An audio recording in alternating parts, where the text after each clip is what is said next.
Welcome to Granny Larthum's Corner. I would like to tell you about some special winter memories that I have. Not necessarily my favorite Christmas, I told you that last time, but just some winter memories that are really special to me that have been going through my head. So I'm going to tell you about those today. We've been talking on WhatsApp about our favorite songs, and I can't help but love the traditional songs. And one of the traditional songs that I used to love was It's Beginning to Look a Lot Like Christmas. And one of the things that I'll always remember, there was a lady in our town, her name was Berdina Peck. She was very flamboyant, and I was very good friends with her son, Scott. But Berdina's house was always the first to be decorated for Christmas, always. And it wasn't your traditional red, green, wasn't any of that. It was always like this flamboyant pinks and purples. And one time I went to her house, and her living room was not very large, but everywhere you looked, she had a tree or Christmas balls or lights strung around her ceiling that were all bright pinks and purples and flashing on and off. And Berdina was quite a character, just not a funny character, but we thought it was funny because she was just so flamboyant about everything. And so I just remember when I was a child, one time we were driving by, and my dad, or it could have been John, but it strikes me it was my dad, said, we went past Berdina's house, and he's saying, it's beginning to look a lot like Christmas at Berdina's house. And it stuck with me forever. So whenever I hear that song, that goes through my mind, at Berdina's house. And I'm right back there driving past those bright pink lights, but they always filled us with festivities, and I loved it. So that is one of my favorite Christmas songs, just because it reminds me of the first lady in town in Cary that decorated for Christmas. Now, number 2, I want to talk to you a little bit about what we used to call Barton Corner. And I know that I've talked about this before because we lived on a corner in Cary, and it was a very treacherous driving corner. It was very, very hard to maneuver. I mean, really curved. I don't know what the word is. But anyway, it was dangerous because there were no signs telling you how sharp this curve was. And so at night, there were no special lights. If somebody was traveling that road fast, they could easily end up in an accident. And many did.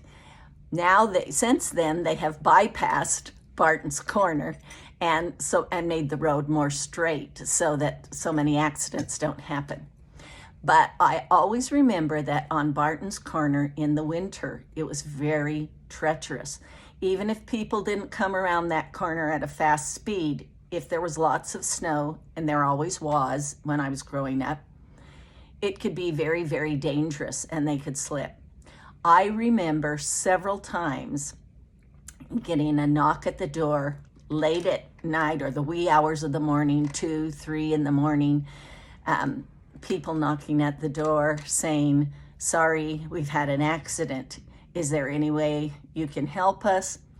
And even though it wasn't my dad's favorite thing, because he always had to get up at 4 o'clock in the morning anyway, to 4 a.m. so that he could get to work, he would always don his warm winter clothes and go out and either warm up the tractor, and in some cases he would have to get on the hay wagon, and because it had sled runners on it, and with his team of horses, or he would just get the team of horses and have to pull those people out of a difficult situation. And then, of course, there were those horrid times when someone was hurt severely And Dad always was the first one there to help those people through those times. And I do still remember how frightening it was when the doorbell would ring late like that, and Mother would say, oh, someone's had an accident. It wasn't a fun time. It was a treacherous corner.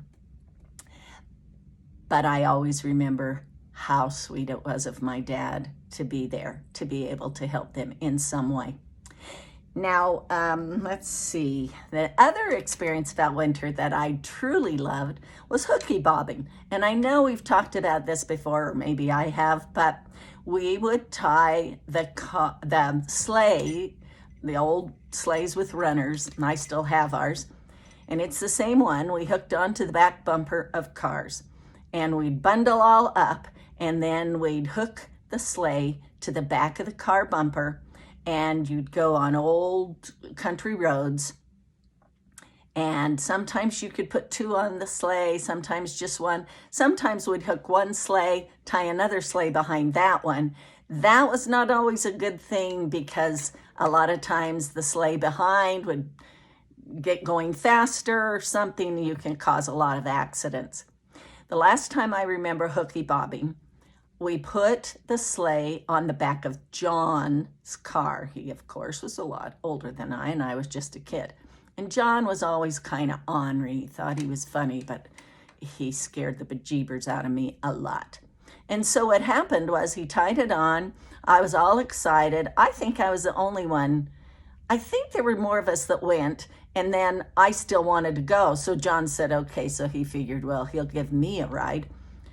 So he took off in that car and took off going so fast that I couldn't see where I was going, because the snow was flying in my face from the back of his wheels in his car.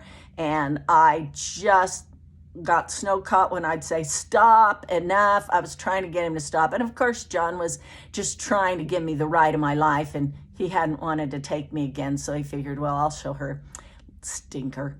But anyway, so I remember that's the last time that I went, never again with John. Never would I have trusted John again, because when he finally stopped, I was totally covered from head to foot with snow that had packed on to me on the front of me, because he'd gone so fast and all that snow, and I couldn't tell him to stop. And you did have a way that you could guide those sleighs a little, but not when you couldn't see where you were going. I remember it frightened me a lot. And that's the last time I remember going hooky bobbing. But I was still young. I may have gone again when I was older on dates. You never know. The other experience that I wanted to tell you about was when I was growing up. There was a time that my cousin Debbie came, and I've told you about Debbie before. Debbie was an only child, and we were very close in age, and she always had the best of everything. And I remember she came to my house one time, and she had the brand new, latest thing I'd never even heard of yet, a Barbie doll. Now, her Barbie doll looked sort of like this one, with the ponytail, and you can see Shay always says they're evil looking. And I actually didn't think her face was that pretty, but it was her hair I loved. Now, this is a anniversary Barbie doll of the original. So she doesn't even have the silk ponytail like they had back then. It was the silkiest, most beautiful hair I'd ever seen. Oh, did I want that doll or one of those dolls. So I made up my mind. Mom said I couldn't get one, so I made up my mind I would save every penny I could possibly get my hands on. And so this has always stuck with me because I felt guilty about it. When I was little, every time I did anything and Mom gave me the money to go get it, or I would save the change if she didn't ask for it, or I would decide not to go get whatever it was I wanted, and just keep the money and save it for this Barbie doll. And it strikes me that she was $3, but I'm not sure, but that was a lot then. And I especially remember on the 24th of July, Mother sending me down to get hamburgers for everybody. And on the way back, I remember pocketing the extra change in my pocket, feeling really, really guilty for taking that money, but it went towards my Barbie doll. I could not wait. When I got the money, we went to Twin Falls, because that was a big shopping journey. We went to, I think it was Woolworth's, was right downtown, and it was one of those stores that had everything. Might have been King's, but it was a big store, department store. And I went to get this Barbie doll with a beautiful silk ponytail. And when I got there, I could not decide, because they were a lot more dolls than I knew. And there was this doll there, and she was a Barbie doll, and she didn't have a long ponytail, she didn't have anything. But I fell in love with her, and to me, she was just beautiful. She was prettier than the ones with the ponytails, although I wanted that silk hair. She didn't have it. And this is that Barbie doll. This is the Barbie doll I ended up buying. And I know for all of you that think Barbie dolls are, she was more beautiful then. Her hair's a little askew now. But I was so torn between just loving this doll the minute I saw her and wanting the silk ponytail. But I ended up with this Barbie doll, my very first Barbie doll. Now, I have a story about this doll. I loved her dearly. I played with Barbie dolls for a long time. They used to have little teeny catalogs with all their clothes. I would wish upon the clothes I wanted. I would dream about being able to buy her these outfits, because their outfits were just so immaculately made and therefore expensive. But this was my first Barbie, and I called her Barbie. Now here's my story about Barbie. When we were younger, Dad would go out and feed the sheep in the field, and sometimes it was the cattle in the field. And he'd hitch up our team, and I'm going to show you a picture of a team. He'd hook up our team of horses, and these were and the first ones we had were Pete and Steel. And these workhorses were so smart and such good workers, and they were usually big and heavy. That is our old sled that Dad would put the hay on. That's not Dad, that's Blaine and I think Brian on it. And those aren't Pete and Steel. They were at that time long gone. But those horses look like them.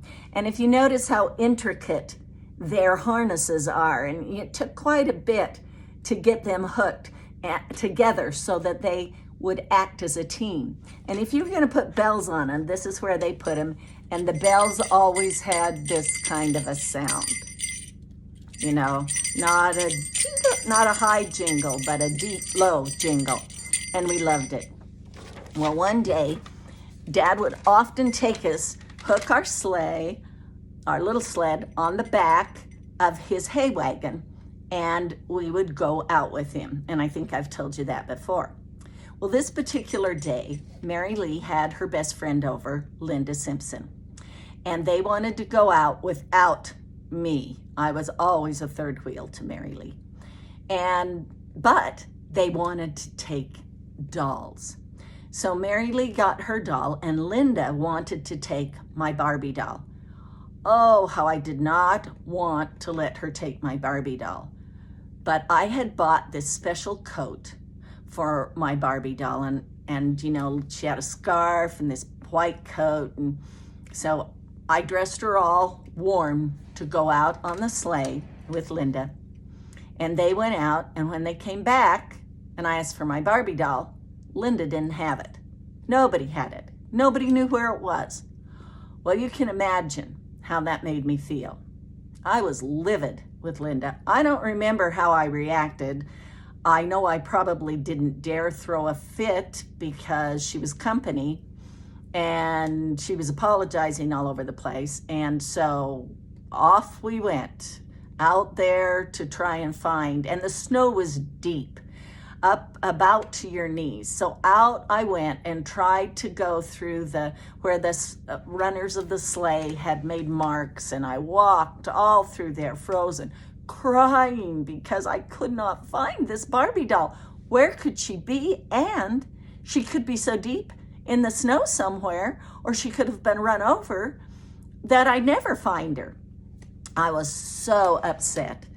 Anyway, and I came back and went in the house, all upset, couldn't find my Barbie doll, and went back out for another try. And here comes Happy, our dog, and he had my Barbie doll in his mouth. He had found her, and he was just playing with her. And you won't notice it because you can't, but he scratched her lips, and now she hardly has any lipstick on. But there was like 2 big scratches down her lips that really upset me. And she still has them, but like I say, her lips have pretty much worn off. So that was the only thing that happened to her, and it was a blessing. I know I prayed. I prayed to find her because she meant so much to me, and I had saved for her, and I loved that doll. So the last thing I'm going to tell you about, when I sang the song about Berdina's house, and I told you that I was good friends with her son, Scott. He was a year older than I. And for a while we dated. Well, Scott got this beautiful little team. They were little Welsh white horse ponies. And he and his dad and his brother built one of those beautiful sleighs that looks like the old-fashioned sleighs. He worked on it for a long time, and he wanted to impress me. And so he worked and worked with that team. And I kept saying, I really want to ride on your sleigh when you get it done. He said, oh, you will. You'll be the first one that gets a ride. But I want to make sure that my little ponies are ready, because I don't want them to run away and have something happen to you. He was always very thoughtful. So that was fine. But I'll never, ever forget the day he said, I'll be able to come and pick you up for a ride. And his house was, I don't know how far away, but not that far away from my house, but quite a ways in the cold snow with a team. So I bundled up, and I'll never forget looking down there and seeing those beautiful white, they were just small little Welsh ponies pulling this beautiful sleigh that they had made, and the bells jingling and those little ponies prancing and going for a ride in that real sleigh. I've got to tell you, it was really a fun experience, and I appreciate Scott for a lot of good fun experiences that we had with those kind of winter fun things. But they didn't run away, but they were I was a little bit nervous because I was never a big, tough, daring person, because they were still young and a bit skittish.